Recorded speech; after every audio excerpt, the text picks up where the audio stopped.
Our guest today is Cate Klundt. Cate works at the Utah Association of Realtors. She is and I think I agreed to say this at lunch, a not-so-recent grad of BYU, but graduated since I was on the faculty, so at least in the last 15 years. How's that? And I traditionally haven't read bios because you all get them in your email and presumably read them, and she's going to go through some of the stuff anyway. What I will tell you about why I invited Cate is that I try to have a fair amount of diversity across a number of different dimensions for speakers of this class. So you'll notice that a lot of them talk about different career paths, so clearly we need diversity there. We have both men and women that speak. We also need people that I think that you can connect to in terms of their life experience. And one of the ways that you can do that is through when they share their experiences with you. But one of the difficulties in balancing this is sometimes we have people that attended BYU 35 years ago, and their experience in political science at BYU doesn't match very well with what your experience is. I think Cate, although she's not a terribly recent grad, she's recent enough that her experience in this department is still mostly the experience that I think you can have. So she has advice that I hope that you'll connect with, because at least the options that she might talk about or things that she might share from her experience as an undergraduate are, for the most part, still available and still alive and kicking. And these are real life faculty members that still teach here, and for the most part. Again, people retire and leave and so on. But what I hope is that one of the things in terms of diversity that we're looking for here is we need people that are old and wise and way advanced in their careers, because they have a certain perspective that's valuable. But we need people also that haven't been out so long that they can't relate to the anxiety of a first job, or how to negotiate the first salary. So as you think about questions to ask Cate, you might think about the kinds of things that are especially on your mind in terms of the first steps you might take in your career, because she's navigated those steps more recently than some of our speakers, and I think her advice will likely resonate more clearly and be more relevant to you. So without further ado, let me introduce Cate Klundt. 5:20. Okay, cool. Hi. Most of what he said is true. I appreciate him making me seem older than I am, mostly because I am usually the youngest person in a room, and I was actually weirdly really looking forward to being old today in this room. Because like he said, I am kind of the token millennial. There aren't a lot of us that work in the industry that I work in, and so we all kind of know each other. We all kind of show up at the same parties.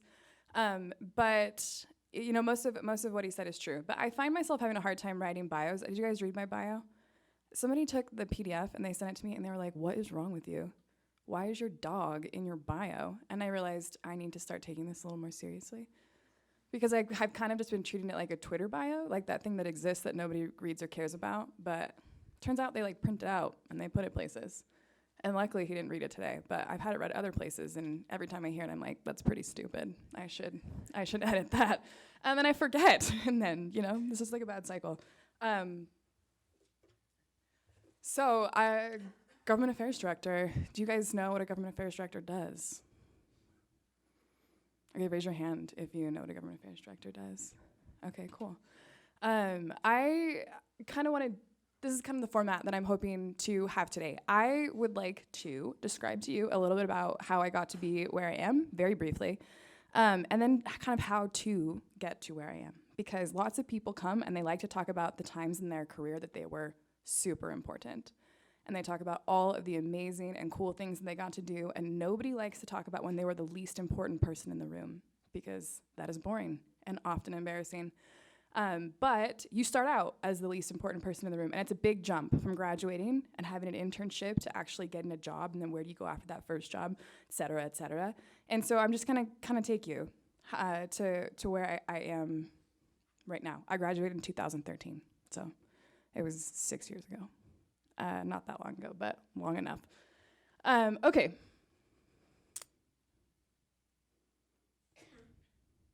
Does this play? We were consultants, not lobbyists.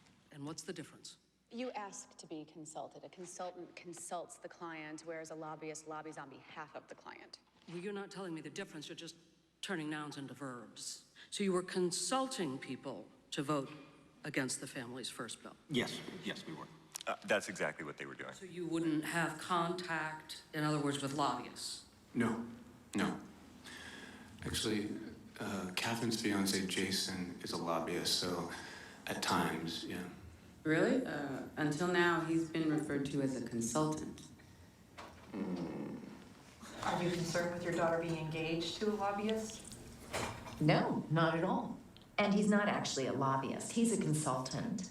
You say your daughter's fiance, Mr. Reed, is not a lobbyist, and yet the firm of Merriman and Cotter lists him under the title of lobbyist in the Our Lobbyist section of its website. Well, that's their word, that's not my word. He is a lobbyist for Christian Aid and the World Health Organization. Well, he sounds like a decent guy, whatever you want to call him. Also lobbying for pharmaceutical companies, large IT organizations, investment banks. In addition to that, I will say that I'm really not certain that Jason was ever right for Catherine. You just said that he was sweet. He can be sweet at one moment, and then he can be very controlling in the next moment. You know, lobbying for Oxfam, or then lobbying for pharma.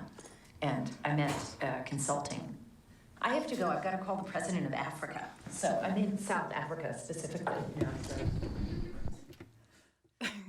So this is a game that I play all the time. Consultant sounds better than lobbyist, because when you tell someone that you're a lobbyist, they kind of like pull out their cross and they're like, no, get away from me. You're pure evil and I don't want it to rub off on me.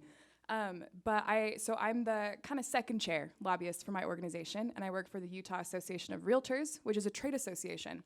And this trade association hires me to kind of pay attention to things that they don't want to pay attention to. And that includes basically everything that goes on at the legislative level. So I track issues and bills and talk to legislators on behalf of my trade association. The difference between a real estate agent and a realtor is that to be a realtor, you have to pass a certain test, pay dues, and agree to a certain code of conduct. And that distinction is really important to us. So we don't necessarily represent every real estate agent, but we do represent a large portion of the industry, and all of the issues that we kind of pay attention to have to do with the real estate market and the real estate industry in general. So private property rights, landlord-tenant laws, affordable housing, water rights, all of those kinds of good things. So I have a husband. We got engaged at the Capitol, which seems very cliche in hindsight, but at the time it was very romantic. In honor of Halloween, I thought I'd show you some of our Halloween costumes. That was me as Melania visiting hurricane victims, and I made my husband Jared be Jared Kushner. And then we have Mean Girls. And have you guys seen Parks and Rec? I was Janet Snakehole. Anyway, we have a good time. And this is my dog in my bio. His name is Pancakes. And this is when he ran for president in 2016. This is actually my greatest pride and joy, because he got to the front page of Reddit like this. So if I could put that on my resume, I would. But I'm very proud of it. This is him as a sushi roll last year. This year he's going to be a hot dog. And then I ordered this costume, you guys, on Amazon. And he looks like a Klan member. Do you guys see this banana? Do you see this? I would have never been so disappointed in an Amazon purchase. It was awful. Not so awful that I didn't take a video, though. Okay. Choose a major you love and you'll never work a day in your life, because that field probably isn't hiring. And that is exactly what my dad thought when I told him that I was going to study political science and I had no intention of getting a graduate degree. I also kind of graduated kind of right during the recession, right? It was a few years into the recession. People weren't really hiring, and if they were, it wasn't for a ton of money. And, you know, that's kind of annoying, because you need money, you need jobs. But the way that I got my first job is actually through a class at BYU. They had an immediate and American politics class. Professor Davis taught it. I think he's still here at BYU. Yeah. He taught it, and he invited a speaker from the governor's office, and she was the governor's press secretary. And she talked to our class. I was obsessed. Everything that she described about her job I thought was so cool. And then I badgered the crap out of her after class. And it's not something that was like totally in my nature or in my character to do, but I introduced myself. I gave her my email address. She gave me a card, and Angie Welling, not Allie Isom. I did see that you had Allie here, but no, it was. Wouldn't that be crazy? That would be crazy. No, it was Angie Welling. Yeah, really close though. Allie Isom came right after Angie Welling. Angie worked for Huntsman, and then she worked for Herbert for 2 years. But I was obsessed with her, and I emailed her like immediately. As soon as I got to the Cougaree, I got down and on my email, and I was like, hey, like, I just want to say one more time, like, I probably sounded like the biggest freak at this point, but I was like, I really enjoyed your presentation, and if you have any job openings, or if you have any internships that you can think of that have to do with this field, I would love to know about them and have the chance to interview. And it just so happened that the House of Representatives, the Utah House of Representatives up in Salt Lake, was looking for a communications person. And this is the first time that they had hired staff that wasn't just the chief of staff or the chief clerk or the speaker's kind of like a assistant and scheduler. And it's kind of weird because I was there for the transition where it was a government that wasn't really aware of social media. It was a state office that didn't really use social media. They communicated in pretty archaic ways. They just did press releases and press conferences. They didn't have a website, like that kind of thing. The legislative website had just been redone, and it was kind of a big deal, and they needed somebody to come in and do all of the social media and the website stuff, and to write for them. And Angie put me in touch with Joe Pyra, who ended up being the speaker's chief of staff. And this is Speaker Becky Lockhart. She was the first female speaker of the House. This was a while ago. That was my first job. And I actually would take winter semesters off to work full-time during the legislative session. I didn't go to school during winter semester. I would make up for it in the spring and summer terms. And then I worked part-time for the rest of the year. And that was kind of how I got my in.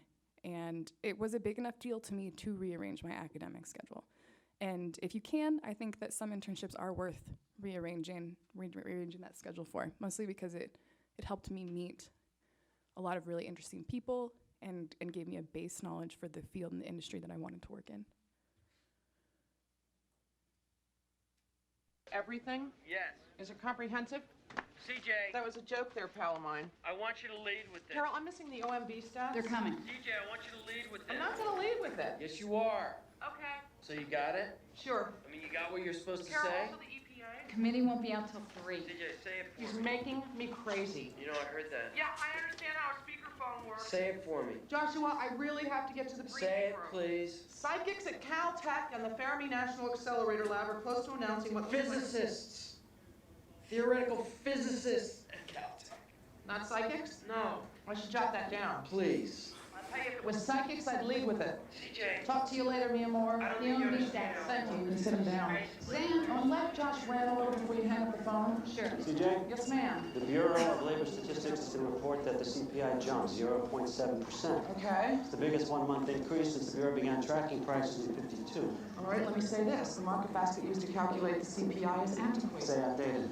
And doesn't include some regular household items Yes. like computers. Prices are always dropping. Yes. And doesn't reflect significant technical improvements like airbags in automobiles, which increase the price of the car very slightly, but provide a much greater value to the consumer. You've got all that? Let's find out. CJ, Leopold. Mention the HUD Secretary is announcing changes in the underwriting criteria for the Federal Housing Administration. Well, the network's going to want to break in with special coverage for that. The adjustments are in FHA-related lending. Seriously, they're going to need time to put together a logo and theme music. You know, the Bureau of Labor Statistics reported the CPI jumped by 0.7%. Thank you. CJ? Oh, holy interruptus, Batman. Grant Samuels died. Really? Yes. He's really dead this time? Yeah. Because last time you told me he was dead, he wasn't. He's dead this time. Somebody poked him a little to see. He died, CJ. Well, okay, then I shouldn't have made a joke. I'm almost certain he's dead. Sam? I was making a joke too. Well, you weren't alone. He's survived by his wife Eileen, son Robert, his 2 daughters Priscilla and Patty, and 8 grandchildren. I'm not going to learn their names. That's fine. Eileen, Robert, Priscilla, Patty, 8 grandchildren. So I'm assuming it was complications due to... Yeah. You know anything about theoretical physics? Ah, grand unified theory. You know anything about it? No. Okay.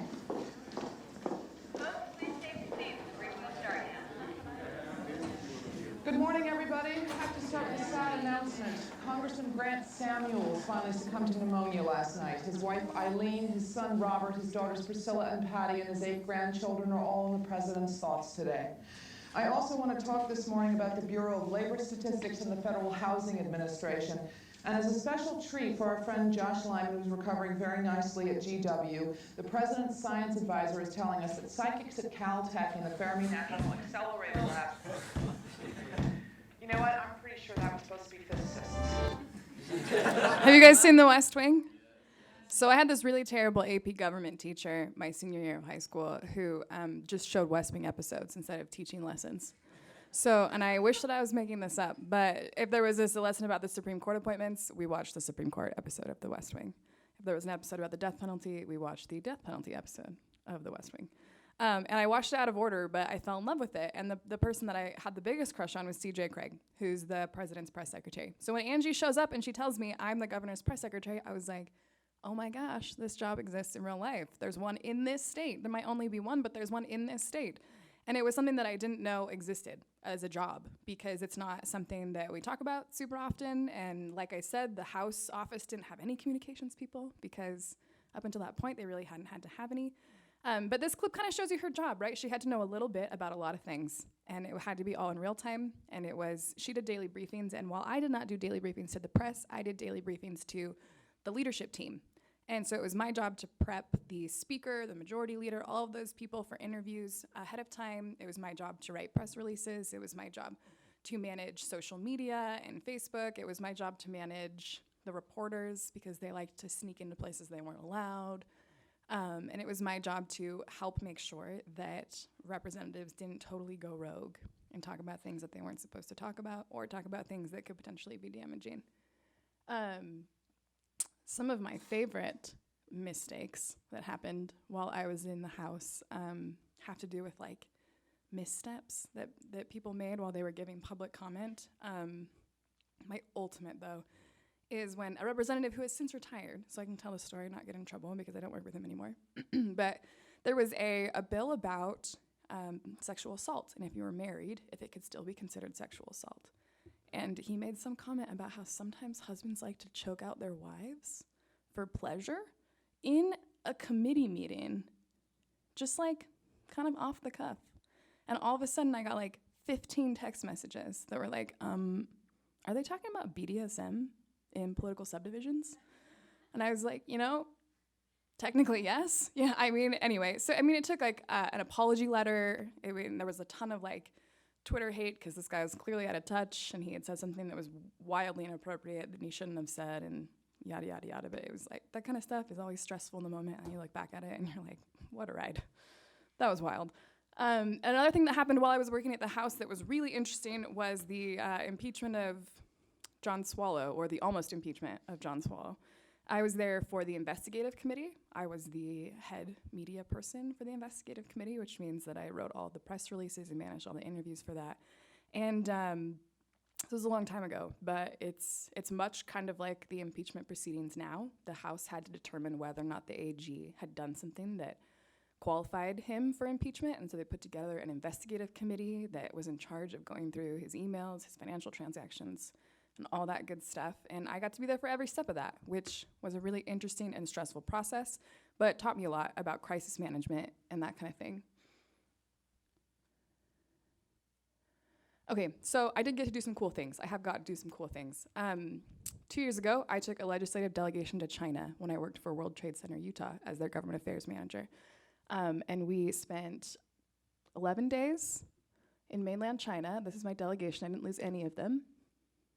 A couple of them did get sick, though. That was their fault, not mine. It really took me out of my comfort zone. I didn't study international politics. I had studied American politics, basically. I had taken a couple international economy classes, but my job was basically to be the liaison for the legislature. So I have gotten to do some cool things, but the most important part is that before I did those cool things, I was a stone cold loser, okay? That picture of me kneeling on the floor, I used to think that I was like really professional and cool when I worked at the House, and then I realized that's me, that idiot on the floor, taking pictures of people. That was me. I would crawl around on the carpet to get like a good shot. I was in charge of making sure they had like photos for their press releases and their websites and things like that. Up in the corner, I'm like way over on the left, totally cut out of the frame. But I was there. And then in this one, I'm sitting down there. I used to have to wait in line for hours to reserve a day at the Capitol for an event. So I had been in that chair since 6 a.m. waiting to sign up to have a lunch. It was the worst. But that's what you gotta do when you're not that important. But this was my office for a long time, and I really liked it. It was awesome. So I started working at the House. I worked for the entire time that Speaker Lockhart was the Speaker of the House, and then I worked for 1 year for Speaker Hughes. He was the next Speaker of the House. And then I moved to the Utah Association of Public Charter Schools, and I moved over to the other side of the doors, basically. So I worked for the government, and now I worked for the private sector. Even though it was a nonprofit, it was still considered the private sector, and I was the communications director / government relations person / lobbyist. And I was talking about this earlier, but I actually took a pay cut to do this. The state pays really well, but there's not a ton of upward mobility. And so I got to the point where I had worked a few sessions, I felt comfortable with what I was doing there. A new speaker came in, he had his own staff. I really just was there to kind of help bridge the gap. And that's also something they don't tell you in politics. When your speaker goes away, so does all the staff. You basically have a job for the duration that they are speaker or that they are elected. And so you've gotta have something else, or somewhere else to go. And so this job, the charter school job, came up, and it was something that I was really interested in. I really liked policy. This was a chance to work on policy, but it was also a chance to get out of government and to work on the other side of the doors. And they hired me because I knew the House really well. I knew the legislators in the House really well. That was my value, was my relationships with them. I worked for the charter schools for a couple years, and then I moved over to World Trade Center, Utah, where I was the government relations manager for the legislature and their international relationships. They have a sister state in Liaoning province in China, and that's where we went to visit. They have a couple other relationships with like Peru and Mexico and things like that. And so anytime that a diplomatic delegation would visit the state of Utah, I'd pick them up from the airport, take them to Temple Square, give them a tour, take them to the Capitol, give them a tour. We'd have lunches and things like that. But it was my job to make sure that the relationship between the legislature and these elected officials or these diplomatic officials was a good one. And so it was, like I said, a little out of my comfort zone, but it paid more than the charter schools, so I went there. And then I got a job where I am right now, the Utah Association of Realtors. And I'm the government affairs director there. I don't deal with any international folk, but I am in charge of their legislative committee. So a trade association is made up of dues-paying members. We talked about that a little bit in the beginning. And they pay me to pay attention to things that they don't care about, but they still like to be involved. So I manage the legislative committee. It's made up of 70 or 80 of our members that like to know what's going on. And so I brief them about bills and issues and things like that. They're mine to manage. The Realtors Association has 16,000 members, and so they're one of the largest trade associations in the state. And we also raise the most money politically for our PAC. And so we end up being one of the larger donors to campaign candidates and things like that. So there's a little bit of muscle behind my organization, and I wasn't used to that when I came on, because the Charter School Association, while it was adorable and very awesome experience, it was just a few people, and it didn't have a ton of money behind it, and it didn't have a ton of connections. And then I went and did international stuff, and then I came back, and working for the Realtors it's interesting because people answer my phone calls now, and that didn't used to happen before, which is kind of cool. Okay. So I'm gonna stop right there. Do you have any questions for me? It'll be more fun if somebody has a question. Oh, there's a microphone. Sorry, I just kind of sprung this on you. But I don't want you to forget a question if you have a question. So we'll stop periodically to give you the chance. So my question was just kind of dealing with choosing when to switch from working with the House to working in the private sector. Besides just kind of getting that experience and the speaker leaving, was there any other factors that affected your decision, especially about where to move to? Like what organizations to work for? Yeah, that's a really good question. So when I was deciding to leave the House, there were a couple reasons for that. One, I had been there for a long time, and I'm one of those people where if I start to feel comfortable, I don't really feel like I'm progressing. I like to be constantly put in uncomfortable positions professionally so that I feel like I'm growing, I feel like I'm stretching and learning new things. And so I got kind of comfortable. And complacent's another word for it, though. It has a negative connotation that I don't love. But the other thing is that, like I said, Hughes brought his own staff in. He had his own people, and I wasn't one of those people. And there's nothing wrong with that. He had his team. I was part of a different team. So a lot of the times, who you're working for has just as much to do with what you're doing when you're looking to stay in a job or to leave a job. That's why the governor's office turns over so much and all that kind of thing. And then in terms of where to go, I knew that I wanted to leave the government side, but I also wanted to be able to work for an organization, not necessarily do contract lobbying or that kind of thing, because I have found that it's a lot easier to lobby for things that you believe in when you are an in-house lobbyist. So I've always tried to choose organizations when I have chosen organizations where I can get behind the overarching message and the overarching principle behind the organization and what they're fighting for.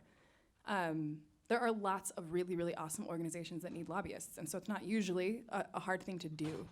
The contract lobbying, not really my jam. You gotta hustle, you gotta find clients. Sometimes those clients conflict, and then you've gotta choose which client to keep. Sometimes you find yourself opposite of issues that you don't necessarily agree with, that kind of thing. And so the safest thing for me, at least in the beginning, I thought was to go to an organization as an in-house person. And I knew the head lobbyist, or the executive director at UAPCS at the charter school place, and I knew that he was really good at what he did, and I was looking for mentors, which is really, really important. And when we kind of talk about how to move forward in the career, I'll talk a little bit more about that. But that was a great question. Did I answer it? Okay, good. Okay, my boss at the house was don't tell the rest of BYU that I did this, okay? My boss at the house was Joe Pyra. He was the chief of staff, and he's a very dry person. I don't know if, Monson, do you know Joe? Yeah. He's super dry. He used to be a reporter. Yeah, he used to be a reporter. He became the chief of staff. Super dry. I came out of college, or I was still technically going to college when I got this job, and I was looking for approval. I wanted him to give me feedback the way the TA would give me feedback, or the way that a professor would give me feedback. And I was asking him something about what I should tweet, and he looked at me and he was like, I just need you to get shit done. Don't ask me about this. He was like, I hired you because I trust you. Please don't walk me through every decision that you're trying to make. I don't care. Do it. This is yours. Take ownership of it. And that was a turning point for me, because I did student council in high school. I'm super type A. I live for validation and praise. And he was like, I'm not gonna give it to you. That's not my job anymore. I'm not babysitting you. This is your job. Take ownership of it. And so that's become my de facto motto. Because in politics they'll tell you, oh, it's who you know. It is who you know, but lots of people know people. It's about your ability to get shit done or not. And if that's the reputation that you have, then people are willing to take a chance on you, even if you don't have a lot of the experience that you need. Monson's never gonna invite me back, you guys. This is Joe. Just thought I'd show you a picture. I told him I was gonna do this and he got mad, so. Recently, many of the local restaurants have changed their small size option to a whopping 64 ounces. That's correct. And it's great for the consumer. More bang for the buck. Are we putting bargains on trial here? How could any sane person call that small? Well, if the customer truly wants a smaller size, there is an option. Oh, do you mean the little swallow? Does anybody buy that? Some girls buy them for their dollhouses, but they're not very popular. I mean, for only a nickel more, you get 64 ounces. Well, Paunchburger just recently came out with a new 128-ounce option. Most people call it a gallon, but they call it the regular. Then there is a horrifying 512-ounce version that they call child size. How is a child size soda? Well, it's roughly the size of a 2-year-old child if the child were liquefied. It's a real bargain at $1.59. I'm sorry, Miss Pinewood, but why would anybody need that much soda? It's not my place to speak for the consumer, but everyone should buy it. So when you're lobbying, you usually find yourself on one side or the other of an issue, and sometimes you're the association, sometimes you're the righteous, indignant, I've been wronged party. And you've got to be comfortable on both sides of that debate. And so that's one thing that was really helpful for me, was that I had a mentor that taught me that nuance existed.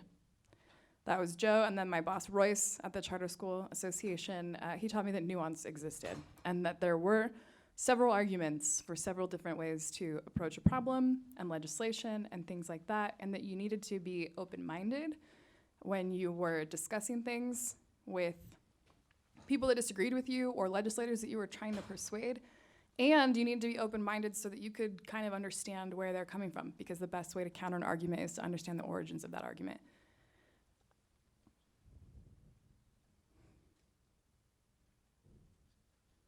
This is one of my favorite quotes. If you can't drink a lobbyist whiskey, take his money, sleep with his women, and still vote against him in the morning, you don't belong in politics. So there's this perception, and I think DC is responsible for it, maybe House of Cards, and that's that lobbyists buy votes. And that might be true in DC, I don't know, I don't work there. I don't take people on vacations. In fact, Utah has some of the strictest lobbying laws in the country, and I can only buy them a gift if it costs less than $15. And sometimes people give out books. That's the kind of gift they're talking about. If you have a book that kind of spells out your point of view, sometimes you'll get every legislator a copy or something like that. They don't read them, so it's kind of a waste of money, but some people do it. And then if I take them to dinner, really all I can afford is like a Cafe Rio, but like with the works. Like you could go to Cafe Rio and you could get chips and salsa and maybe extra meat and guac and a soda, but probably no flan. Like, the budget is really small.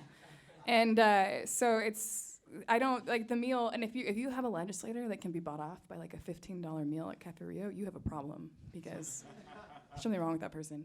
And that's kind of what this is getting at. So lobbying gets a bad rap, because mostly people think that we buy campaigns and things like that, and we do donate to campaigns. But at least for us, our process for donating to campaigns is a little more in depth than just, I need this person to vote a certain way, here's a campaign contribution. So we don't do it that way. We have local associations. We have a Utah County Association, a Northern Wasatch Association. They're in charge of doing their own interviewing. And what they do is they have a group of their members who are usually on their government affairs committee come in. And we have what basically is just a questionnaire. And we ask them a series of questions about the issues that we believe in and the things that we think are important to realtors. And then we score them based on their answers to the questions. And then we decide after that if we support them. And actually, I really don't have anything to do with it. I'm a facilitator, and it's actually a great excuse, because when they're like, you guys didn't donate to me, I can be like, well, it wasn't me, it was my members, you know? So, sorry. But that's kind of how they decide. It's really our members that say, this person embodies an elected official or a candidate that I think I can get behind because they believe this, this, and this about property rights, zoning, affordable housing, et cetera, et cetera.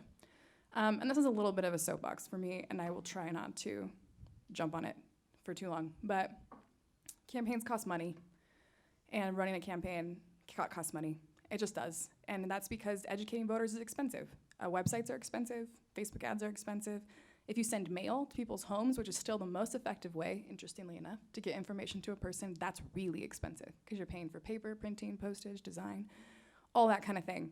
So unless you want only rich people who can self-fund to be able to run, other candidates are gonna need donations. And it costs a lot more than just $50 from your neighbor.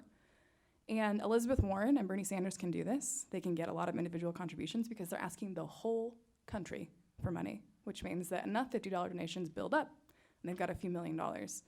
The average House race costs anywhere between $7,000 to $15,000. The average Senate race costs anywhere between $14,000 to $20,000. And not every person, every good person who wants to run for office has that kind of cash lying around. And unless we're comfortable saying, you know, like, the state's just gonna give you an allotted amount for your campaign budget, here's what you get, this is what you get to spend, in which case the taxpayers are still paying for it, you've gotta kind of make peace with the fact that candidates are gonna take money from organizations. And I like this quote because I don't know anybody who can be bought off for $1,400. And that's how much like a mailer costs to send one piece of mail. So if I write them a $1,500 check, they can send one mailer. They barely answer my phone calls, you guys. That $1,400, it doesn't get me a ton. But they need it because they need to be able to educate voters. And I think voters are smart enough to read the bottom of a disclosure and say, the realtors paid for this. I think I can, infer some things from that information. But I would just be wary of vilifying people for taking money, because unless we only want rich people to be in office, it kind of has to happen. And I think that if you vote for good people, it doesn't matter who they take money from. They'll still be able to vote their conscience. This is what people think lobbyists do. This is obviously a heated issue, and we do have a lot that we want to cover today. Nick, do you have a question? Joan, how on earth would Big Tobacco profit off of the loss of this young man? Now, I hate to think in such callous terms, but if anything, we'd be losing a customer. It's not only our hope, it's in our best interest to keep Robin alive and smoking. That's ludicrous. Let me tell you something, Joan, and please, let me share something with the fine, concerned people in the audience today. The Ron Goodies of this world want the Robin Willigers to die. You know why? So that their budgets will go up. This is nothing less than trafficking in human misery. And you, sir, ought to be ashamed of yourself. I ought to be ashamed As of a matter of myself. fact, we're about to launch a $50 million campaign aimed at persuading kids not to smoke. Because I think that we can all agree that there is nothing more important than America's children. All right, now that's something that we're going to want to know more about. But I have to take a short break. Hang on, a lot more coming. Okay. So it behooves me to give the legislators good information. It doesn't do me a lot of good to just talk spin and to make things up and to try and misdirect. We have a citizens legislature, which means that they're part-time. They have jobs for the rest of the year. They work from January to March, full-time as a legislator, but they still have jobs to go back to at the end, which means they don't know everything about everything. So they rely on getting their information from industries. So they rely on getting information about the real estate industry from realtors who work in that industry. They rely on getting information about the tax climate by going to the Taxpayers Association. It's the same for the Electrical Engineers Association and the bar and all sorts of other associations and special interest groups. And basically every interest is a special interest. Everybody has a lobbyist, essentially. But yeah, so that's just like, in general, what I do. I talked a little bit about getting to where I am, but I told you, I badgered Angie into putting me in touch with Joe. Joe gave me a job. The interview for that job was rough because I was still in college and I was trying to prove to him that I was capable of a job that I didn't know very much about, but that I was really enthusiastic about. And he took a chance on me, which I appreciate. He was my first and best mentor. And then he allowed me to kind of take some chances when I worked for him. And you should look for a boss that will let you take those chances, but also you've got to recognize them and take them for yourself. So sharing your opinions with your boss, sharing ideas for how to make a process better, even if you are a peon and they don't see you that often, just trying to do the best that you can at the job that you've been given can make a good impression, and it can lead them to give you other responsibilities. One time I told Joe that I thought we should approach a certain question with a certain answer, and he was like, great, go brief the speaker. And I don't know if you guys know anything about Becky Lockhart, but she was not a warm person. She was terrifying. She used to keep a set of brass balls on her desk, just because. And people would be like, what are those? And she would just say, my balls. She was horrifying. She was terrifying. Like, talking to her was like, I admire the crap out of her, but talking to her was terrifying. And I walked into her office and I was like, hey, I think you should approach the question this way. And she was like, why? And I froze, okay? I froze because she was the predator and I was the prey. And I was like, and eventually I managed to choke it out, and it was not a great experience, but it was my first experience with her, and I didn't die. I managed to get through it. And it became easier after that to pitch ideas and to talk to people that were much, much more important than I was. At the Charter School Association, I had another great mentor in Royce. He gave me the opportunity to do a radio interview. I had never done a radio interview. It was terrifying. I was responsible for answering questions about public school funding, which is a really, really complicated issue. It's a really complicated formula. Depending on which way you look at it, it can be difficult to explain. And he let me do it. He probably should have done it. He was the executive director. He definitely knew more than I did, but I was his communications director, and he gave me the opportunity to do it. The boss that I have right now, he takes me to meetings with him. He makes sure that when he introduces himself to legislators and when we're having a conversation with them, that he introduces me as well. He's another great mentor. I cannot stress enough how important it is to find a boss that will give you these kinds of opportunities and that you take advantage of those opportunities. But mostly, you just gotta be able to get shit done. And that's something that can be difficult.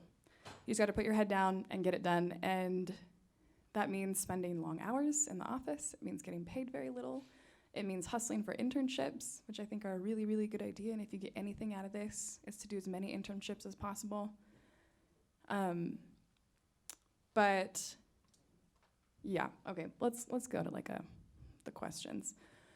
Do you guys have any questions for me about this career track or how to get from where you are now to a job in this field? Ooh, this is so awkward. Nobody has any questions? Do you have a question? No? So here's the thing. It can be difficult. I do want to talk about this for one moment because there are some women in the room. It can be difficult to work in a field that is dominated by men. And if I had looked for only female mentors, I would still be looking. So there are plenty of men who are not Mike Pence, who are willing to spend time with you one-on-one, and who are willing to mentor you and make sure that you get opportunities. And it's really, really important that you find them and that you make yourself valuable to them by getting shit done. Because they can do a lot for you. My first job I got because I badgered a guest speaker. My second job I got because Joe recommended me to Royce. The third job I got was because Royce recommended me to Derek. And the fourth job I got was because Derek recommended me to Chris. And those are all dudes. All dudes. And they helped me get all of the jobs that I got today. And a lot of that is because I had done work for them and they were happy with it. A lot of that was I tried to create relationships with them where I could. And not inappropriate relationships, but solid relationships where we could connect about policy and we could connect about philosophy and principle and things like that. And we could have conversations that were more in depth than just, this is what I did today, are you happy with it? And that, it pushed me along my career. And I hope that the next time that I need to go somewhere, Chris tells, I don't know, Tom, John, whoever comes next, that I worked well for him and that he was happy with the things that I did and that I can get shit done. So, I don't know if you guys don't have any questions. That's all I got. This is like in testimony meeting where it's silent until someone feels pressured to get up. I just felt this, well, I shouldn't say that. Just felt the spirit prompted you? So you talked about, times where you just have to put your head down and get work done. When things are like really difficult for you, is there anything that you think about that helps you kind of push past the initial sort of barrier of whatever you're doing? Yeah, that's a really good question. So for me, it helps to talk it out. Sometimes I do it with my husband, although he knows very little about politics and it's not that helpful. But he'll listen, which is awesome. But I have actually a really good group of friends that I met here at the BYU, in the BYU Poli-Sci program, and they still work here. Quinn knows Kyrene, who works at Y2 Analytics. Alyssa Daly works at UAR with me. But we're scattered all over. But really get to know people in your industry or people from your classes because who go on to do similar things to you, because they can be really, really good sounding boards. Because it's can be kind of embarrassing to ask your boss, hey, where do I find this information? But I can get into my group text and be like, you guys, I'm screwed, where do I find this information?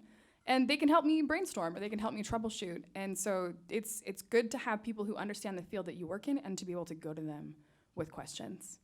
The other thing is have a good playlist, because sometimes you're just alone in an office for a really long time. And having a motivating playlist can weirdly be very helpful. But also be okay with searching on the internet. Have you guys seen that Let Me Google that for you? Have you ever sent that to anybody? Sometimes people ask me dumb questions. I'll say, let me Google that for you. And I'll send them a link to what is essentially a GIF Googling their question. There's no answer. It's a biggest troll move. It's super rude. But you should do it because it's hilarious. But we learn how to research it during our undergrads. We learn how to write papers and policy papers and things like that. And that can be really important. It can be really important to know where to find those papers, where to find that data, where to find that information. But a lot of the times you're just Googling stuff. You're just Googling stuff. You're Googling what other states have done. You're Googling what other organizations have done, what legislation like that looks like in other places. And to be able to compare those and to find that information, you just gotta know how to use the internet really, really well. And that's not something that they necessarily teach you during your undergrad. Brings me to another tangent. The two most useful classes, if you want to get into this career or this industry, the two most useful classes I took at BYU were public speaking and persuasive writing. Persuasive writing, I think, counts for writing credit for the poli-sci program, but it teaches you to write with an audience in mind. It teaches you to write with a specific message in mind, and you will be writing a ton if you get into government affairs. You'll either be writing to persuade lobbyists to think a certain way, to persuade legislators to think a certain way, to persuade voters to think a certain way. And a lot of what I did at the House was taking a ton of really complicated information and condensing it down into something that like your mom could consume and she would understand. And my mom was like the poster child for this because she doesn't like politics at all. And so she was my guinea pig. I'd run stuff by her. Does this make sense to you? But being able to really have a good command of the English language and writing skills is really, really important. Also, millennials and Gen Zers, I think, get a bad rap for not being able to talk to adults, which I find very odd. I don't know if it's like they think we only play computer games or like video games or we only know how to text, tweet, whatever, but so many times older people have been like, oh my gosh, you're so well-spoken. And I'm like, that's rude. Because like you assumed I wasn't going to be. And a lot of that comes from the public speaking class that I took. It was just really helpful. It helps you, if you have a fear of it, kind of get over that. There's one assignment, I don't know if they still do this, but there was one assignment where they brought in a heckler, and his job was to heckle you during your speech. And how well you dealt with the heckler, that was your grade. And he was wild, you guys.